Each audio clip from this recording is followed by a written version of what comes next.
probably going to edit this out because this is a mess.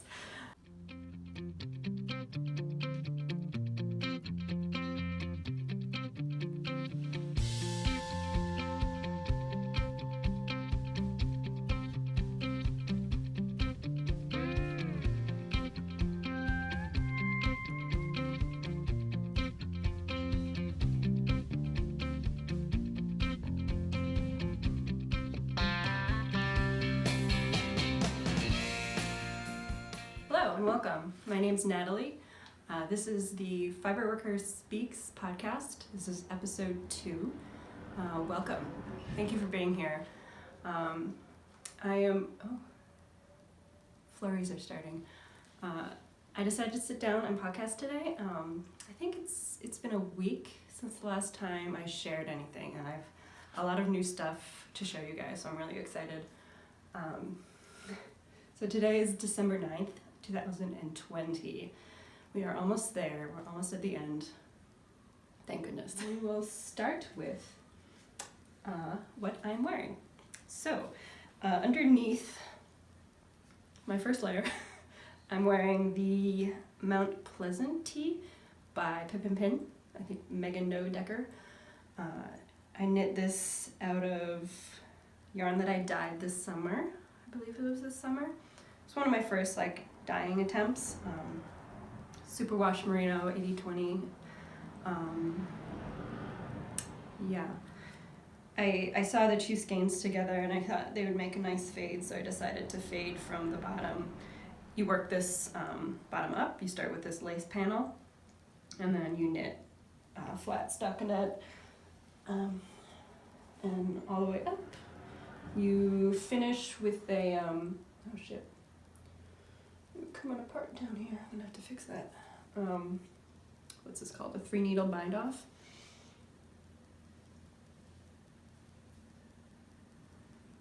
Yeah, gonna have to mend that. It's a good thing I put this on. I saw that. Yeah, that's about it. It's a pretty simple pattern. Really relaxing knit. It was one of those projects that I was able to just start and get going with and just sort of zone out for a while, because that's just how times be in 2020. You have all these grand plans and sometimes they don't work out.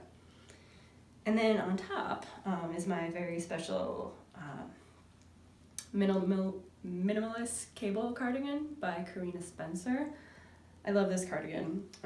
I talked about it on my first episode, which you can watch, where I kind of discuss a lot, kind of ramble a lot about everything. But this cardigan is worked in pieces. You start with these lovely cable panels. You do one side worked up, do the other side work up, and then you do the back separate, and then you join together, and then you knit the sleeves. You join the fronts and the back, and then you pick up around the armhole and then knit down. So the sleeves are knitting around, but that's the only thing. And there should be buttons on here. There are buttonholes, but I have not done that yet because I'm lazy. I have buttons, I bought them, but I haven't put them on. And this is knit in the Fiber Company Lore, in the earthy colorway. It's pilled a bit, but it's it's just very comforting. It's not soft. It's a woolen spun, I believe it's Romney sheep wool. But yeah, because it's woolen spun, it's not as smooth as a superwash worsted spun yarn is. Woolen means that the fibers, when you spin, all the fibers are kind of going in all sorts of different directions. And when I get to my spinning segment, I'll probably talk a little bit more about that. But woolen spun yarns, though they are less durable than worsted, are more insulating, and they're much lighter. So it's a very light cardigan and it keeps me warm. And I don't mind it a little bit of tooth, actually. I find the tooth very comforting. like sometimes I think I've grown past my superwash phase, and I think I might be sort of, with some exceptions, like a superwash yarn shawl is just very luxurious and silky feeling, but I don't really like the handle of it while knitting. And while it's perfectly comfortable to wear, it just feels kind of plasticky to me, and I really love the connection to the sheep and that feeling of the more rustic yarns. So yeah, that's what I'm wearing. I don't have any finished objects, but I do have a half-finished object. So this is, I showed the beginning of this sock last week. This is a hand-spun yarn. I was very pleased with this yarn. It's a 3-ply Targhee. The fiber I got from West Coast Color. And it is just very, very fine, and actually it's probably a little too fine for my taste. And you can see, maybe you can see the stitches in here. It's a very tight gauge, so it took a while. And I've just, on this second sock, I've just finished the heel. I did a fish lips kiss heel. This is my second, yeah, I think it's just my second pair of socks that I've done with this type of heel, and I really like it. I did, I'm not wearing socks today. Well, not wearing hand knit socks today. I did a short row heel on the Sprocket socks, also by Pip and Pin, and that, because before that I'd always done the heel flap and gusset socks type of heel for socks, and I've had like just crazy varying fit issues, but with the short row heel I felt that it really started to hug my feet, and in the pattern she actually suggests the fish lips kiss heel, but since it's you do have to buy the pattern, the fish lips kiss heel pattern. It's only $1, so it's, you know, totally reasonable, and it's a very well-written pattern, so it's totally worth the money. It's $1 for the amount of work that goes into it. But yeah, I really like this type of heel. It just like just the way that it I don't know. I feel like the heel flaps are just so like open, for me at least. Maybe it works better for other people, but for me I've had them just be very loosey-goosey and just fall right off of my feet. Okay, so let's see. I've made some progress on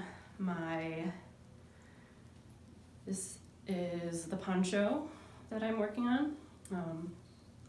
It's a design that I am conceiving, and while knitting it I realized that I'm actually doing it inside out, because I really like, so originally I was just going to do stockinette on the outside, but I did this purl bump in the middle of my increases, and from the inside you get this really nice ridge. And I also just love the look of reverse stockinette. And since the collar is garter stitch, is completely reversible. So you could, if you wanted to, wear it either way, but I think I'm going to end up wearing it with the stockinette fabric on the outside, reverse stockinette. But yeah, I haven't gotten super far with this, but it's going to be nice when I do.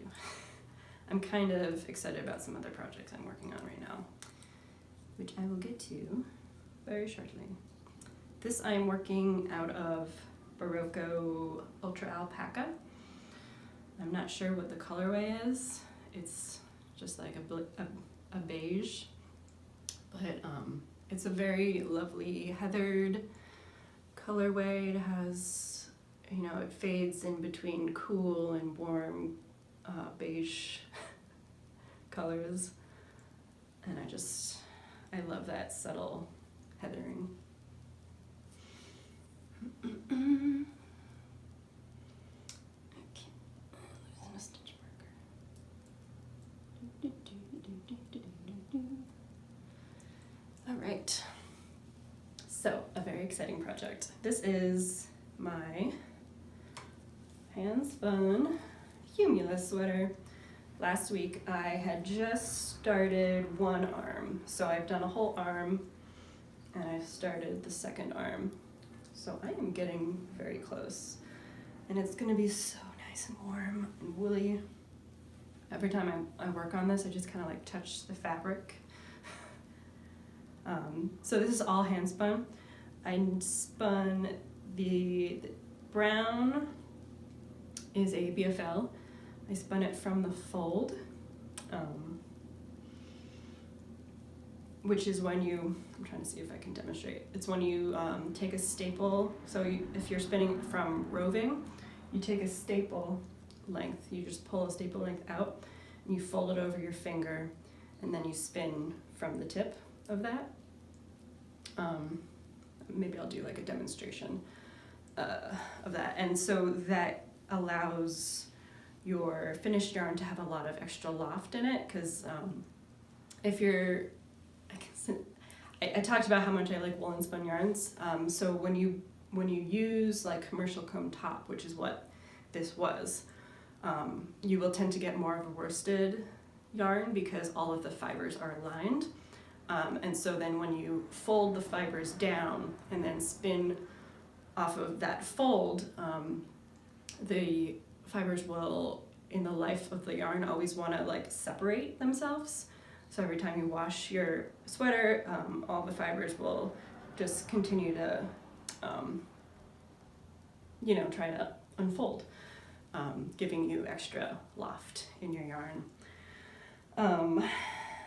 And this was a natural gray yarn, or natural gray wool, and I over dyed it with black walnut. And this pink was from a bat that I spun from Banshee Fiber Arts. Oh, and I actually have the yarn here. This is what it is in the cake. Isn't it pretty?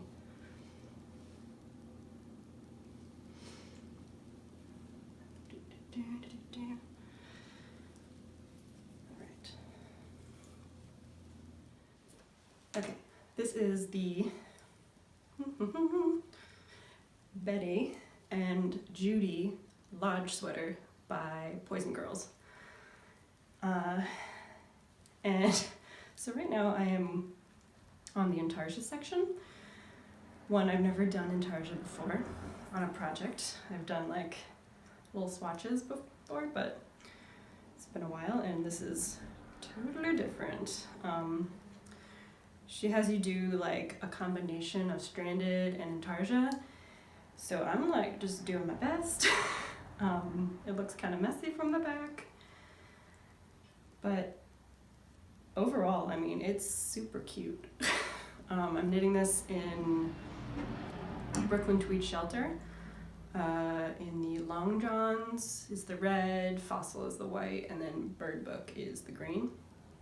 And I have this stitch marker here because I need to frog back, or at least I'm tinking back. I'm not frogging intarsia, so I'm going back rows, and I just have like 2 or 3 rows to go back because I wasn't paying enough attention, and you're supposed to start to do armhole increases once you get to a certain point in the chart. Basically, I think it's like knit 4 inches and then you start to shape outwards, because this is, I think, like a set-in sleeve. It's quite fitted, so it's gonna be cute. And it's got this little keyhole detail in the back where you put a button. So hopefully, I mean, if I don't get it done in time for Christmas, who cares? But I mean, I think it'd be nice. I'm really digging the colors. They're very like very Christmassy.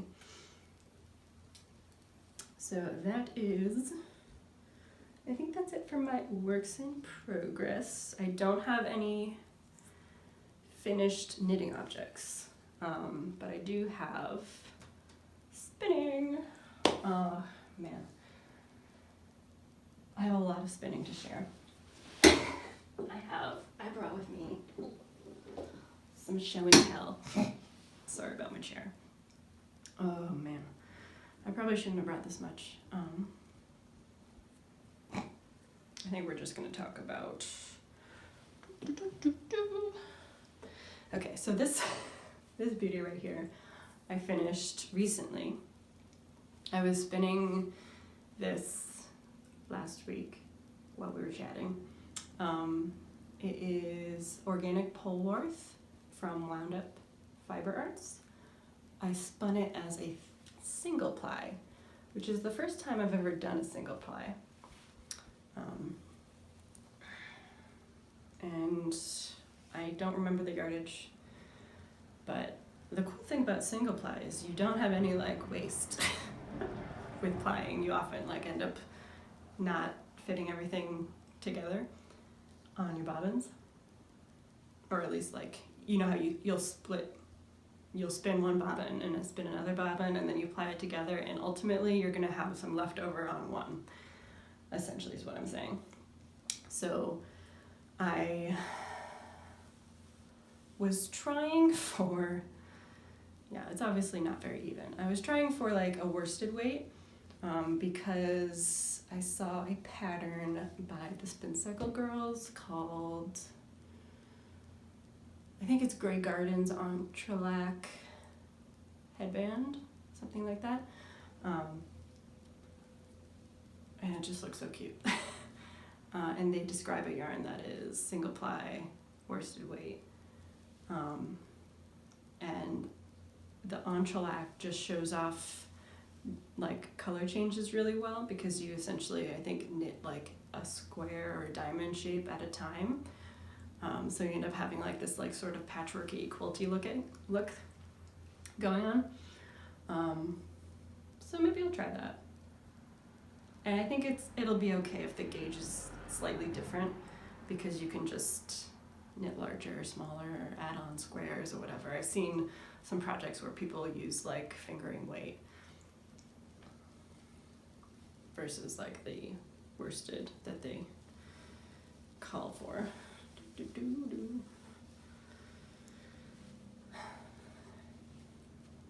Yeah, I love it.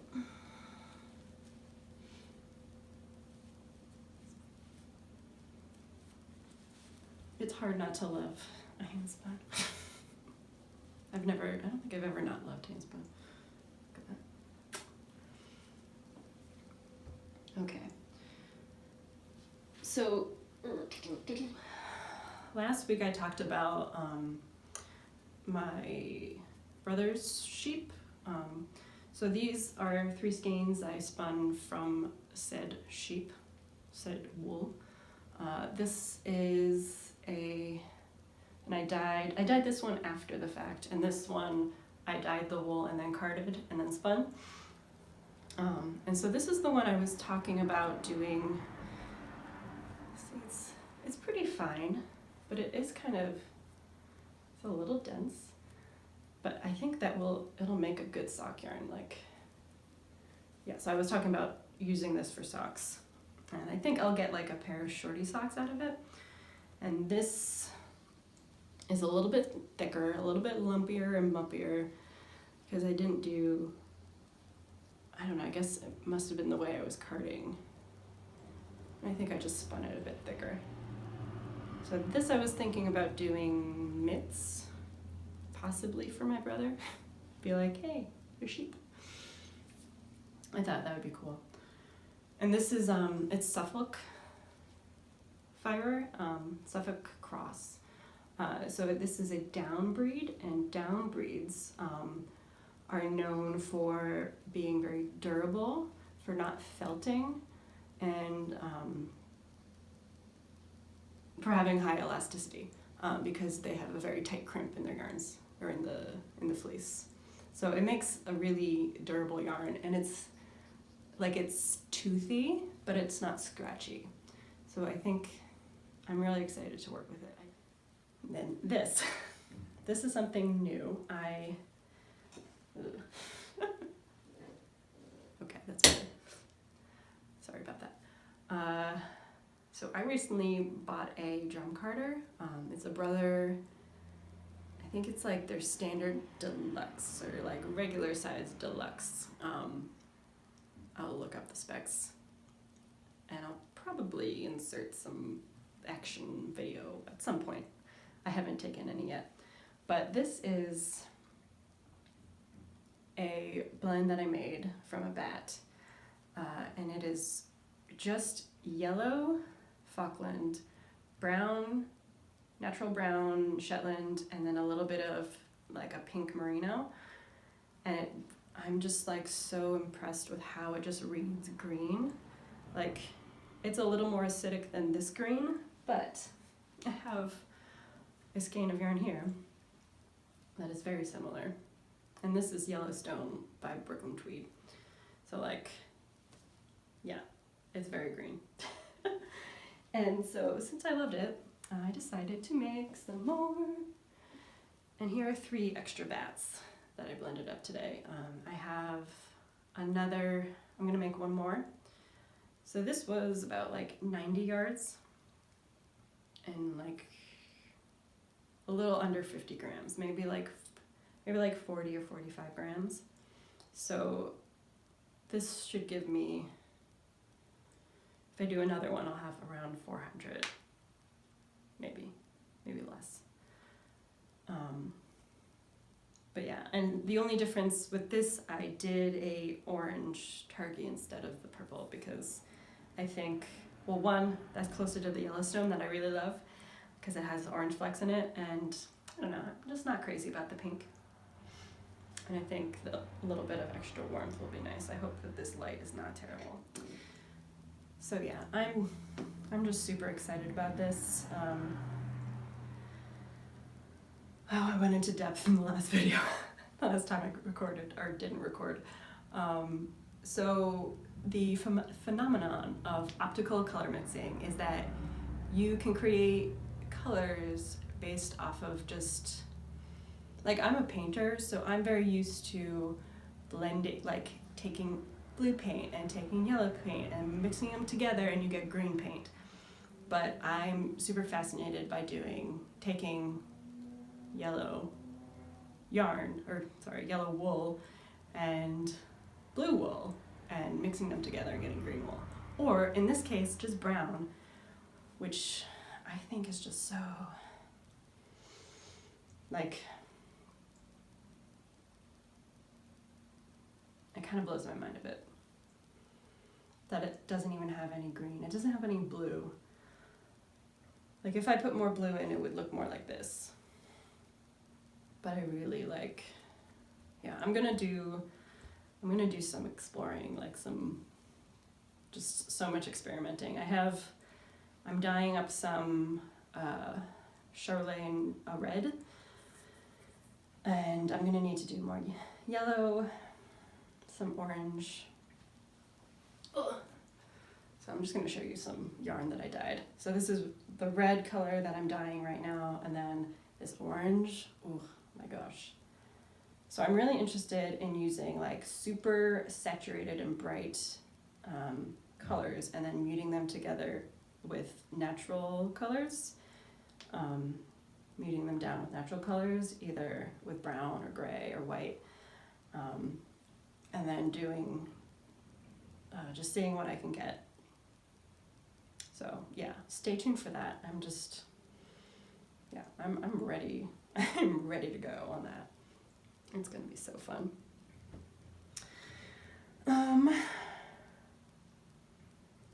Yeah, I was gonna talk a bit more about, dyeing and future knitting plans, but I'm just, it's a tough season, and I hope that you are able to do what you need to do to stay happy, stay healthy, and safe. I hope you are at least with some family, if not all your family. And if you can't be with your family, I hope that you can at least, virtually say hi and hang out with them. I know that's what I do a lot. It's been interesting. I haven't seen, I have a lot of family in Canada, and I haven't seen them, or I don't usually see them very often, but we've been having these every other week Zoom meetups, which has been really cool. Just for 40 minutes, just the standard quick hey, how you doing? What you been up to? What's it like in the States? Is it crazy? Yeah, it's crazy. But yeah, so I hope you have a good holiday season. I hope you aren't too stressed. It can usually be pretty stressful, but I think we just need to get through this and hope that next year will be better.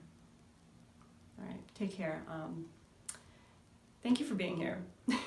Please leave a like. If you like this video, please subscribe if you'd like to see more of me and more of my spinning and knitting and more my weaving, if I ever get back to that. Leave a comment below. Let me know what you're working on. Are you doing any Christmas knitting? Are you making a Christmas sweater or stockings or ornaments? Yeah. Take care. See you next time.